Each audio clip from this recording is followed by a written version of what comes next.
What if may isang destinasyon kung saan forever summer? Yung di naubusin ang choices sa pagkain. Mapa seafood, street food, pati American food meron.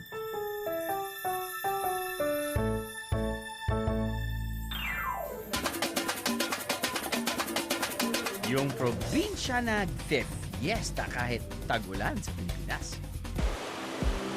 What if hindi mo na kailangan mangarap? Wait mga biyero. Huwag kang kukurap. Ano? Sama ka sa biyahe ko? Tonight's destination, home of the generals. And the most delicious tuna in the country. General Santos City.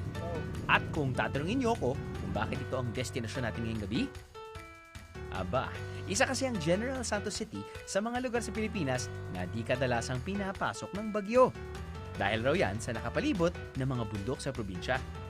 Well, kung ayaw niyo maniwala sa akin, just listen to them. Kung titingnan niyo po sa mapa, ang General Santos ay malapit sa equator. Sa isang taon, mga isa or dalawang bagyo lang pumapasok. Ang klima dito ay napakaganda. Bountiful ang harvest ng tuna every September. Yon! Narinig nyo na. Tara! Let's Tuna Fest! Yan, tara. Mga biyara, nandito tayo ngayon sa General Santos City. Specifically dito sa kanilang main fish port. No? Pag sinabi natin General Santos City, ang unang isda na pumapasok sa isipan natin ay not one na, not three na, but two na. At sakto yung pagpunta natin dito sa General Santos first week of September dahil they're celebrating their annual festival.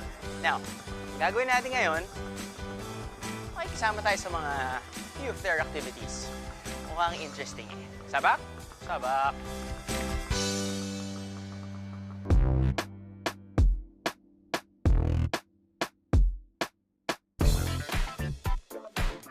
Ang mga activities tuwing fiesta, syempre, nakaangkla sa mga isda.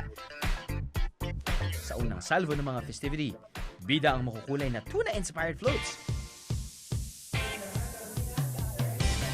Sa taong ito, may 6 na float na nagpabida para i-showcase ang ganda ng probinsya at ang benepisyo ng tuna sa mga taga-Jensan. Now we have pistahan sa Fishport na doon mismo sa Fishport na ginaganap at ang pinaka-highlight doon ang palakihan ng tuna, pagkarga ng malaking tuna.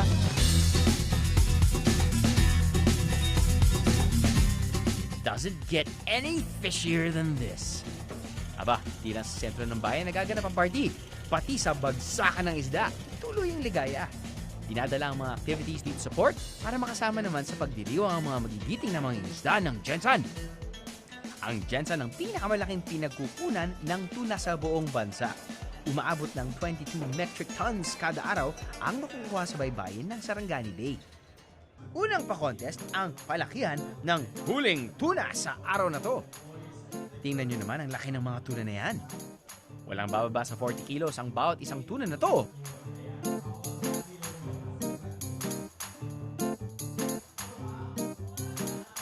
Matapos matimbang at masukat ang mga tuna, kasunod nito ang tinuguriang karga tuna. Makikisali tayo sa kanilang karga tuna competition. Okay, nag-umpisa na po ang kanyang oras. Mukhang mali ako nang nasalihan na. Weightlifting competition ba to?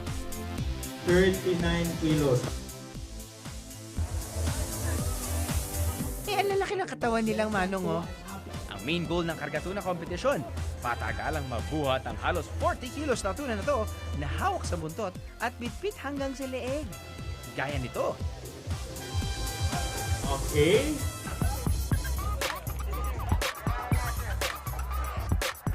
Okay. Tapos? Simple ang instruction, pero di ang bigat. Mukhang napasubo ako dito, ah. Ang oras ng raining shaft ng karga tuna, 1 minute and 23 seconds. Wow, ang tagal, di ba?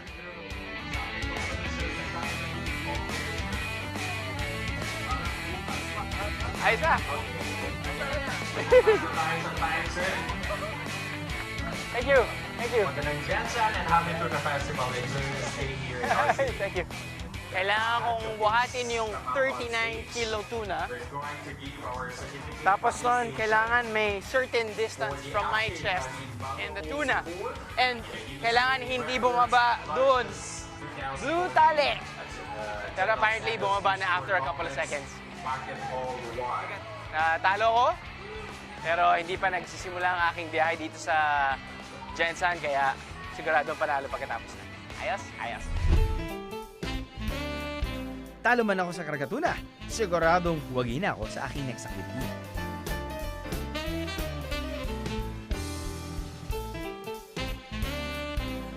Walang problema sa paghahanap ng mga makakainan na Pinoy dishes dito sa Jensen.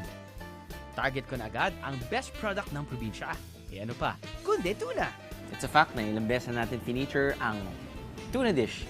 Diba? I mean, meron tayong tuna belly, actually from all parts of the Philippines. So. But syempre, one of the, I guess, fresher ones are here in General Santos City. Tuna belly, tuna steak.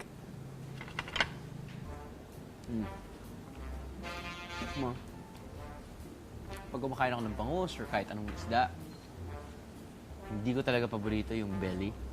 Pero ang kinakain ko lang na belly ay tuna belly.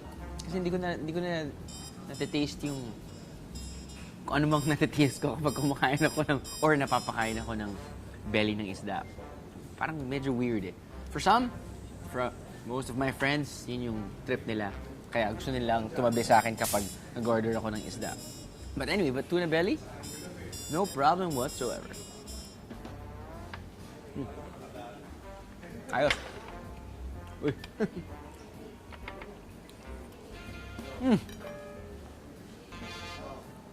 Finally, vegetable today.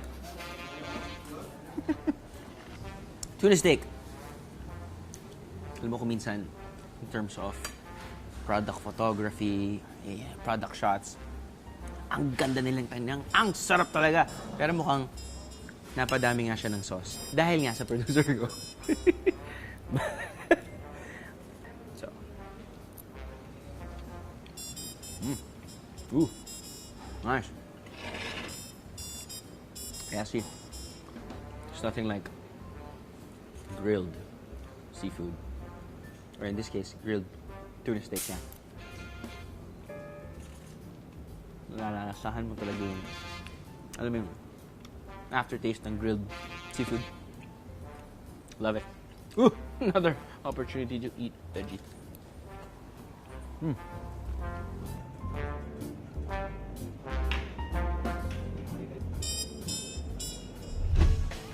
Itodo na natin ang tuna sampling with some tuna-rific pasalubong options.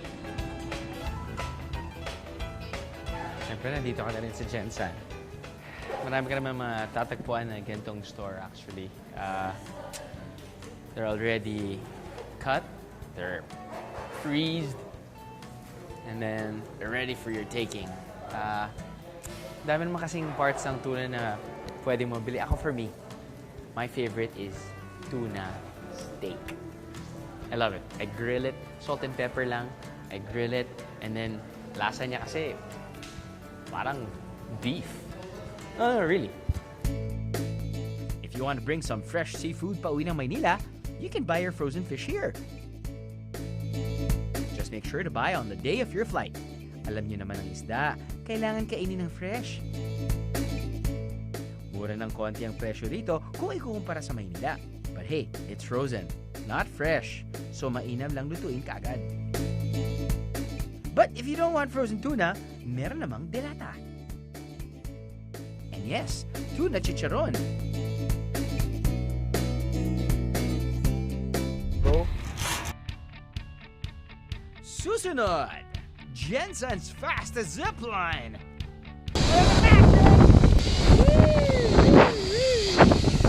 And Viajero versus Burger.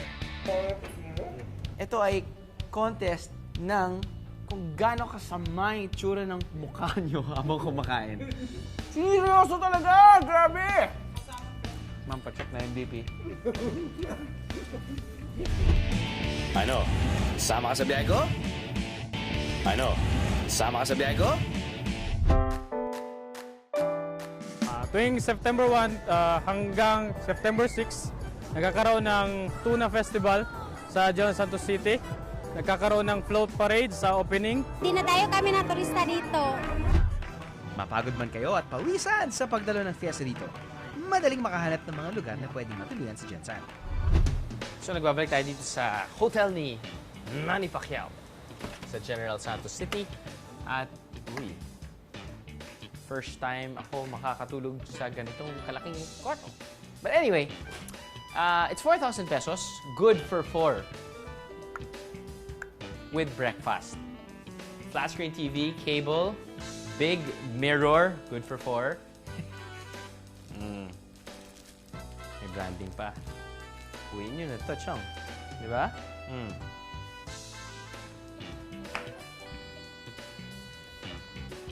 CR. Yan. Branding din. But it's Manny Pacquiao. Tempted. Ooh. So, okay. Hot water. Nice. Cool. Well, goes to show.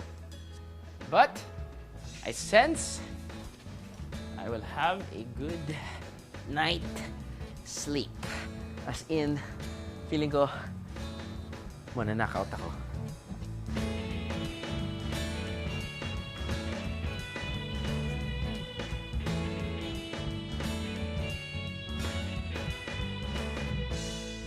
So, nandito tayo ngayon sa Keys Cafe, short for Jinky. At Jinky ay asawa nga ng ating pambansang kamao na si Manny Pacquiao. At ito yung kanilang hotel dito sa General Santos City. Now, apparently, they have this contest sa kanilang restaurant. It's called Pound for Pound Challenge. Kung saan, subukan nating ubusin ang 150 gram of pure beef burger, kasama ng fries, syempre kasama ng bun, in less than 288 seconds, which is actually 4 minutes and 8 seconds. Bakit 288? Well, apparently the burger is priced at 288 pesos. So, kapag nagawa nyo o naubos nyo yung burger and the fries, apparently hindi na kailangan papel, you don't have to pay the 288 pesos. Plus, magbibigay pa sila ng libreng isa pa. Not bad, di ba? Kapag talo kayo, well, win-win situation din dahil parang nakatingin din kayo ng masarap na burger. Siyempre, kailangan nyo bayaran. Di ba? Ayos ba? So, I'm not alone. I am with other foolish people na hindi kumain ng buong araw. Okay? And, dito sa biyahe ni Drew, safety first. Meron kaming nurse. Nakakain din. So, kung may nangyari sa kanya, hindi natin alam. Hindi namin talaga alam kung ano mangyayari din. So, actually, ito ay contest ng kung gaano kasama yung itsura ng mukha nyo habang kumakain.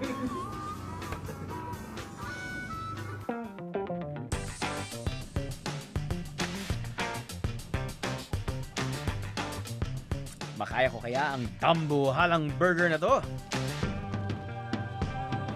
Sulitin ang bawat biyahe. Ika nga. So, we have a timer. Si Kuya. Right? Ready na ba kayo, guys? Yes, sir. Born ready. Kanya-kanyang estilo yan eh. May ketchup, may mustard, may ketchup and mustard, or may ketchup and mayonnaise. Kanya-kanya yan eh. Okay? May warm-up too. Dali lang. Dali lang. Parang, may warm-up to eh. Are you ready? Let's get ready to grumble. 3, 2, wait lang. Ano pa mabig? 3, 2, 1, go! Kailangan kong lupiin.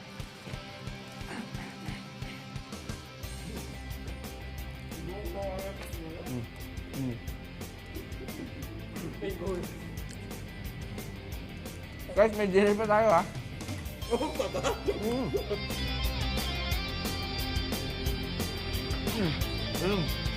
Habang nagmamadali sila, let's slow down. Check natin yung anatomy ng burger. Slow mo.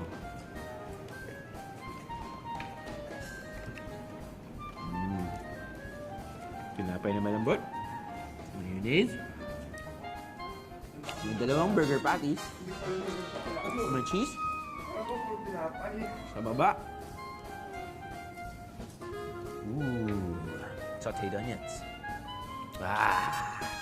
Kulay. Mali pinapabang ko lang talaga para hindi ako makalito. Kaya guys, resume.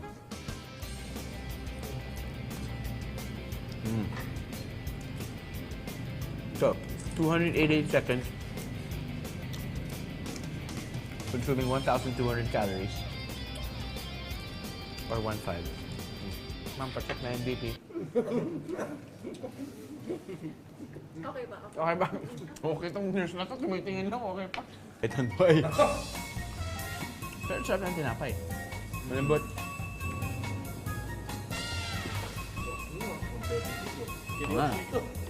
Seryoso talaga! Grabe! 1 minute to go. Ma'am, galawin niyo ma'am, buka. Kakain ko lang.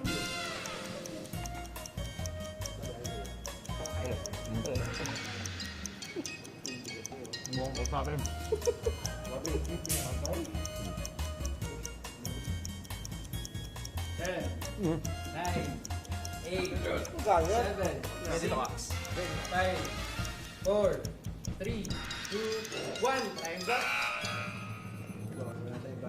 Wala naman nakakaubos ng ganito kalaking burger. I'm sure meron din. Mga biyero, bibirang ubusin ng ganito kalaking burger in 4 minutes. At least we tried. Sulit naman sa lasa at laking burger para sa presyo nitong 288 pesos. Wala. Kung di ka naman burger person at solid ka rin sa mga ihaw-ihaw at sariwang isda, sa kainang ito, one to sawa ang grilled goodies at fresh seafood paluto style. Bestsellers? Ano pa, kundi tuna!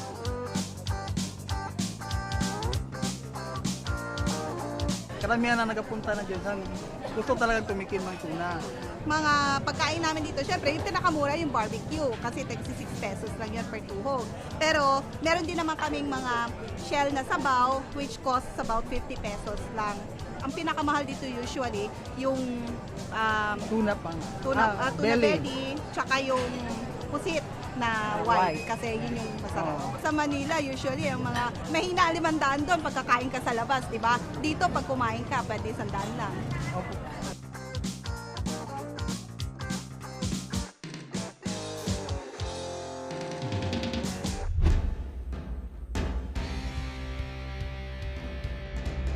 Pero para matunaw natin ang libo-libong calories from our food trip galore, isang exciting activity ang dinayo namin sa Barangay Olimpog.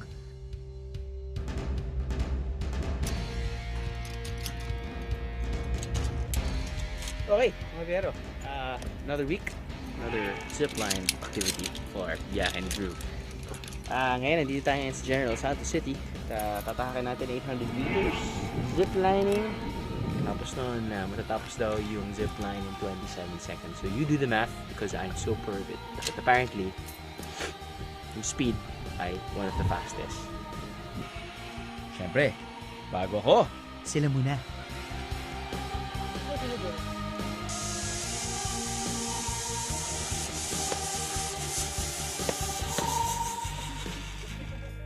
So, subukan natin. Tatime ko at using my wearable tech. Malalaman din natin yung speed, maximum speed, average speed, the pout. Just kidding. Okay, sir.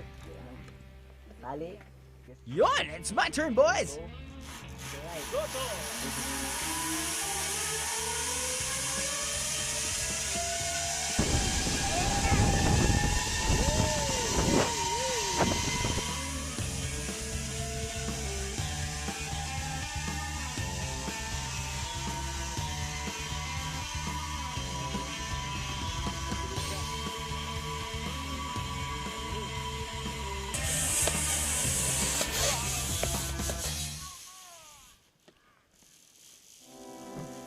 medyo takot naman kayo sa heights at gusto lang makakita ng magandang tanawin, don't worry.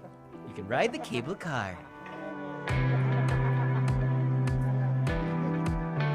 Ayun, umaalden pa ang aking cameraman.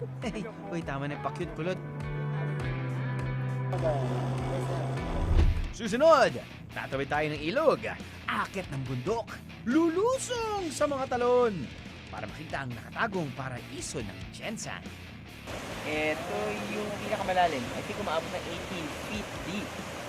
So, ginagawa ng mga tao, umakakit sila dito at kumatalon. At isang makangawit batok na food venture. Pag itong balba ko kapag sobra pa akong nasarapan to, kailangan ko halikan yung ulo niyo. Ano? Sama ka sa biyahe ko? Hey, biyeros! Di lang palang mga kali ng busy last Friday dahil pati ang social media accounts namin nagka-traffic. So, pagbiyahe ko sa Southern Iloilo, mataas din ang traffic sa aming social media accounts. Mahigit kalahating milyong biyahero ang naki-Facebook at tweet sa amin at ang aming videos. Nakakuha ng almost 100,000 views.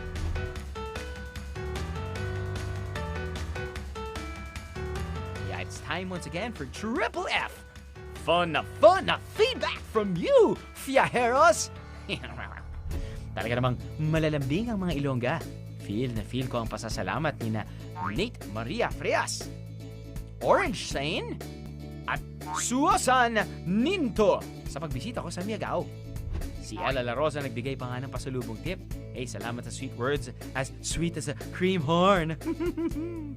Namangha rin sa ganda ng rice terraces sa Southern Iloilo si Jeanette Michelle Harrison. Si Beth Ninto naman, aba, loud and proud na nasa Iloilo siya lumaki. Halos mahilo naman si Rodel Redondo sa Southern Iloilo food venture namin.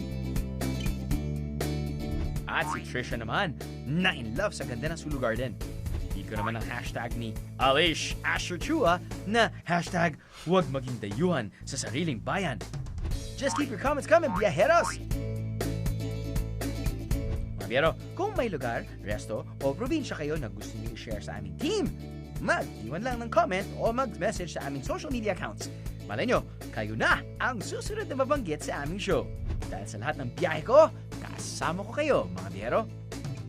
Ano? Sama ka sa biyahe ko? Another day, another reason to burn the calories from all those burgers and tuna na nilantakan natin sa ating pamamasyal dito sa Jensan. Ang okay sa pagtakbo dito, marami pa rin mga talahib at mga palayan na nagpapapresko ng umaga. The sweet smell of nature. Mahirap na mahanap yan sa mga syudad. Kung gusto niyo pa ng mas preskong hangin at tanawin, aba, huwag mag-alala, pwede kayo mag-check-in sa adventure park na to. Ito ang tahimik na tuktok na parte pa rin ng General Santos City. So, after ziplining and smelling really nice looking flowers, pag nais nyong matulog dito, walang problema. Meron naman silang rooms. At isa na dyan ay ang room na to. Na good for 2,800 pesos. Walang aircon, pero walang problema dahil lumalamig naman to kapag gabi. May electric fan naman kayo. Good for 2 nga, pero pwedeng matulog dito ang inyong mga chikiting. Or third wheel. CR pa, di ba? Not bad.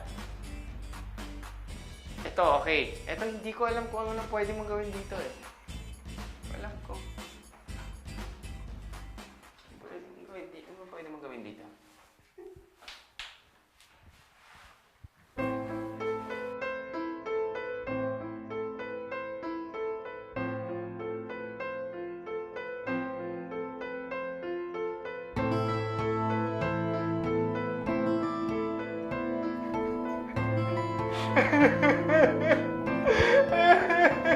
Minsan may mga moments ka sa gusto mo lang umiyak sa banyo. Alam mo yun? Titingnan mo yung mukha mo. Titingin ka sa mirror. Eh, walang mirror. Walang problema. At least meron kang, ewan ko, ano ba ito? Your own personal pain cave. Own personal space. Ay, talaga nakakapa akong lalaki. Your own personal pain cave. Kung naumay naman kayo sa seafood o tuna dito sa city, don't worry, may beef soup dish na sikat dito sa Jensan. And from what I've heard, ang awengs ang the best.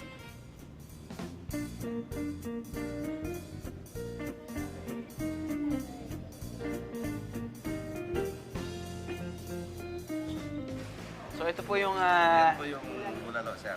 Ito yung bulalo? Yan. Okay. Ano po ba yung pinagkaiba ng bulalo pati balbakwa? Balbakwa panay balat. Panay balat. Oo. Pero baka pa rin. Baka pa rin. Bulalo in the land of tuna? Huh, why not? Pwede nyo lagyan ng sili. Ito, Maro. bone marrow. Ito yung heart stopper. Dito kumikita yung ospital eh, no? Pati mga punerarya. Wow! Wow! Panalo! Uy, alam mo, first time ko pong sinubukan na maglagay ng kalamansi, pati maglagay ng sili sa mismong sopas. Ano, sir? Sir, parang gusto kong halikan yung ulo nyo. Wow, oo nga. I must say. No exaggeration. Probably one of the best bulalo na nakain ko. Iba yung feature na namin sa Tagaytay eh. Talagang may row of bulalo restaurants doon eh. Ang common denominator po nila, lahat masarap, lahat malambot. Pero ito yung may kakaibang lasa. Panalo to. Wow! Mga biyero, this, for me, is the best bulalo on this side of the country. Sa 35 pesos kada order, di na masama ang presyo. Sobrang sulit na ito mga biyero.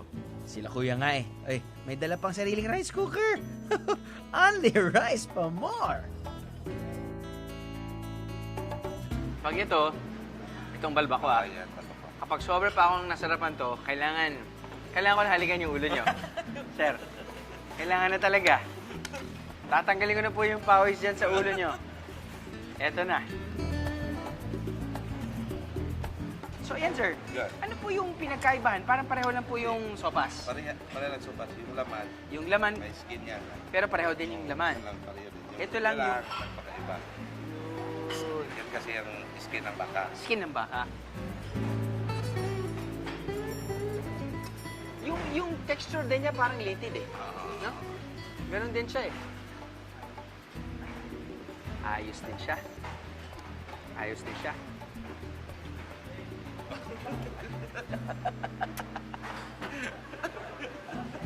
Sarap, sir eh.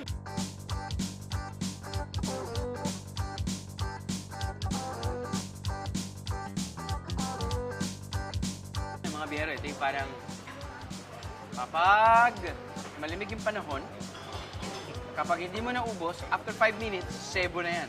Tama po ba? Hindi masyado yun. Hindi masyado. Hindi masyado. Ah, okay. Depende kayo siya sa pagkalo. Oh, wow. Wow. Wow.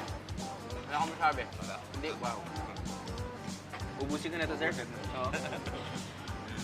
Sakto, lunch na ba? Wala pang lunch, okay lang. Ito yung nakakatuwa dito eh. Pag titingnan mo, yung surface, parang kala mo wala nang ano eh, wala nang karne. Pero kailangan pag ganun mo, op, meron na naman. Op, meron na naman. And just for $35, 35. man. Good way to die. Oh, yun na, no?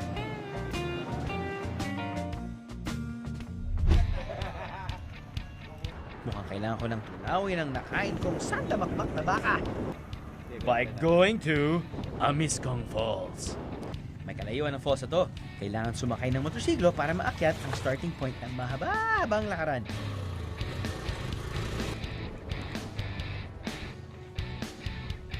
For 300 pesos per person, itatawid ka ng driver sa ilang ilog at gilid ng bundok.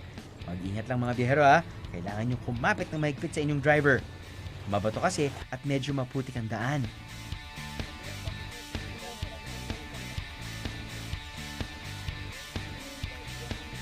Matapos ang mahigit 30 minutes sa motorcycle ride, it's trekking time!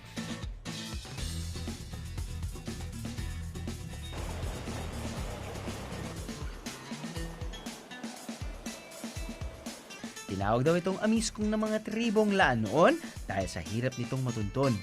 Amiskong meaning hard to pass. Inaabot raw talaga ng more than 6 hours ang trekking, paakyat at pababa ng amiskong. So, kung dinarayo kayo rito, mga biyero, make sure to allot 1 whole day for this trekking expedition.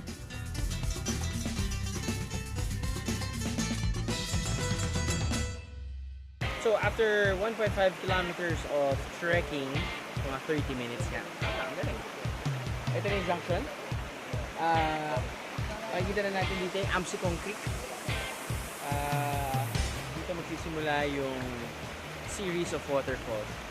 Now apparently, the 7th waterfall, doon pwedeng lumangoy yung mga tao.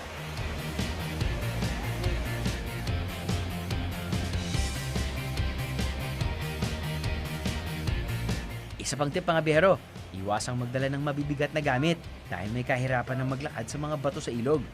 Huwag gayahin ng aking crew! Natuntun na rin namin ang ibang waterfalls, pero di pa ito ang aming main destination.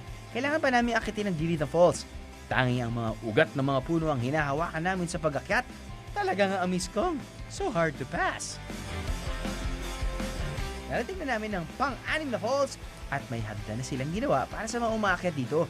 May ilang hikers na kasi ang na-aksidente dito. Kaya make sure na may guide kayo sa pag-akyat, okay? Safety first, viajeros!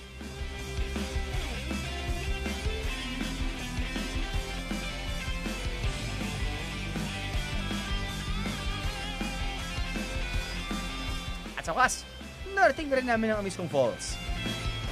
So ito yung pang-pitong waterfall dito, no? And ito yung pinakamalalim. I think umaabot ng 18 feet deep. So ginagawa ng mga tao, umaakit sila dito tapos tumatalon. Medyo di nga lang ganun kalinaw ang tubig. Unfortunately, umulan kagabi. So, hindi klaro yung tubig. Pag hindi umulan, klaro yung tubig. And, meron daw mga isda dito. Mga ganyan kalina.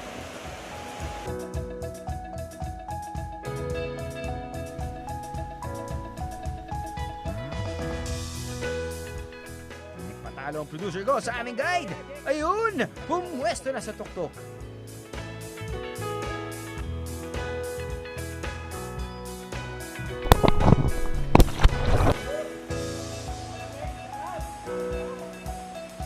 Perfect ang isang refreshing dip after a tiring trek, right? Lunch cooked the traditional Bilaan way. So, yung mga natives dito, kapag nagsasayang sila ng kanin, lalo na kapag malayo sila sa bahay, nagluluto nila sila ng kanin kung saan. And this is their way of eating, guys. Malalim, sir. Malalim. Ano? Sama ka sa biyahe ko? Thank you! Ang sasarap tingnan ng pictures yung mga biyero. Salamat sa pagpapadala ng inyong travel snapshots, ha? Talaga naman nakakaingit. Ito ang ilan sa mga tumatak sa amin ngayong linggo. From the north, mukhang sumagad sa sagada si Harold sa kanilang top-loading shot. Si Maria Cristel David naman got the perfect jump shot ng kanilang grupo sa Ilocos. On top of the world naman si Jackie Kim sa Mount Canlon. From the south naman, bumandera sa tuktok ng bundok ang litrato ni Arvin Bellas sa Osmeña Peak, Cebu. Sina Jessa May at Jessa Olaza naman summer feel sa Siquijor. Aba, may pang-international din pala. From Asia, ibinida ni Lara Hernandez ang kanyang cable car trip sa Lantau Island, Hong Kong. Si Danilo Lopez naman, fresh from the Holy Land pa. And last but not the least, ang kuha ni Miriam sa iconic valley of Temples sa Italy. Just keep sending your travel photos, viajeros. Ipakita nyo sa amin ang resulta ng inyong pagod, pag-ipon, at pagbiyahe. Until next time, always remember, sulitin ang bawat biyahe. Ano? Sama ka sa biyahe ko?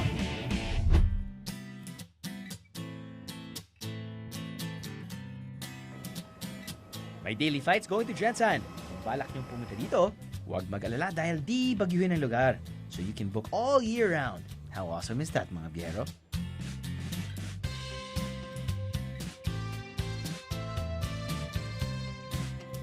Hindi kami binabagyo kasi yung bay Yun kasi ang nag-prevent ng magpasok ang bagyo sa Gensan. Tapos parang basin din kasi karamihan ng napapalibutan ng mountainous areas ng South Cotabato.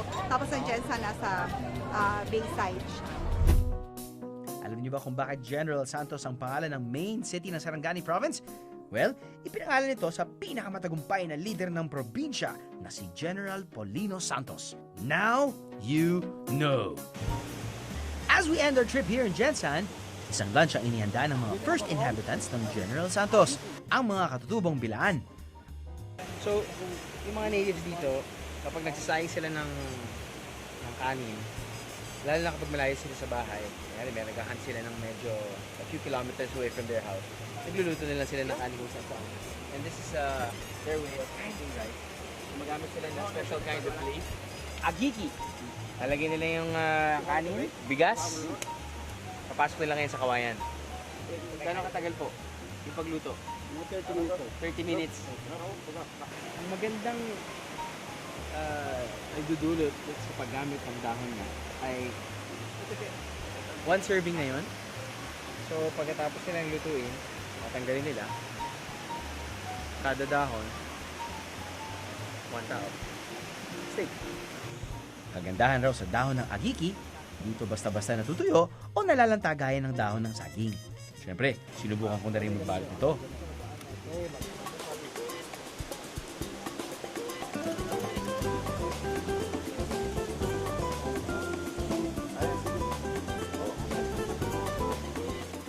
Ayos.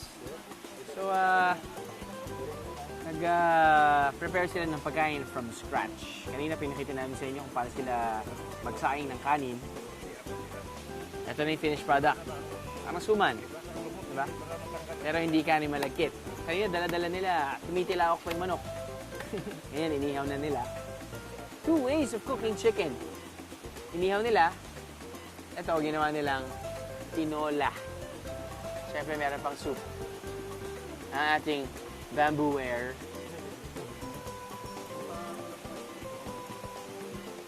Yum! Init-init pa.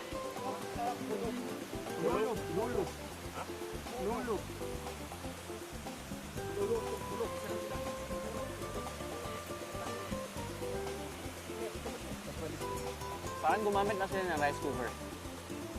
Sting. Parang nagluto lang sila sa bahay.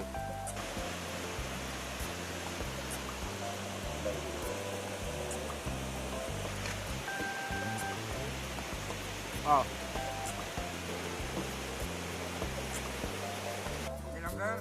Malalo, sir. Galing.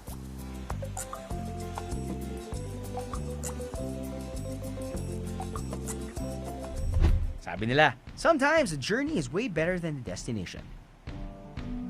Di man ganun kalinaw ang tubig sa Miscong Falls, the bonding time with the locals ang nagpasaya ng aking biyahe. Hindi ko naisip na ganito pa pala karami ang unexplored sites sa General Santos City. Nakakatuwa na di lang pala tuna ang ipinagmamalaki ng syudad na to, kundi ang kanilang mga sinaunang tradisyon at pamumuhay, mga bagay na nagpapasarap sa bakasyon. So, see you next week, mga biyero.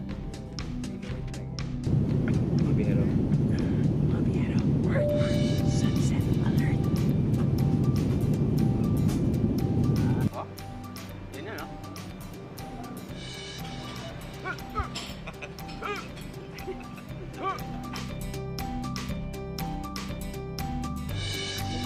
Mali nangyayari. There's too much.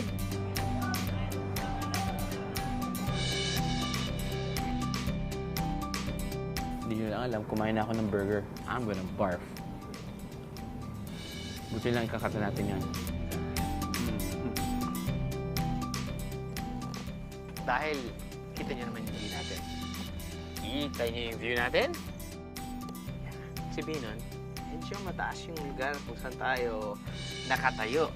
Sabihin nun, yung room na to, na nakalock, ay hindi natin mapapasukan muna. Walang problema. Dahil buti na lang may window sila. Okay?